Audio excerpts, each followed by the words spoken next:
দাদা, সাবাস দাদা। বাহ দাদা, আমরা তো জানতাম যে তুমি ঘুষ দিয়ে চাকরি পেয়েছো, কিন্তু তোমার নাম তো ওই অযোগ্যদের লিস্টে নেই।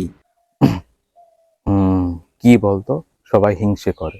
এই যে আমি এত খাটনি করে পড়াশোনা করে স্কুলে চাকরিটা পেলাম, কেউ মেনে নিতে পারছে না।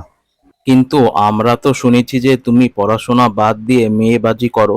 সবাই তো অবাক যে তুমি চাকরিটা পেলে কি করে। ওই যে বললাম হিংসে, সবাই হিংসে করে।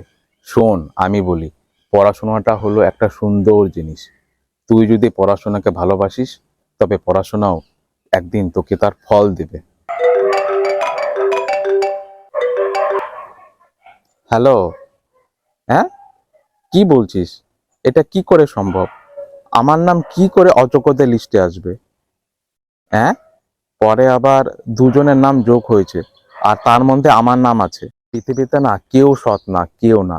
শালা প্রথমে অনেক টাকা ঘুষ দিয়ে চাকরিটা নিলাম, তারপর আবার এর দ্বিগুণ টাকা দিলাম যাতে আমার নাম অযোগ্যদের লিস্টে না থাকে।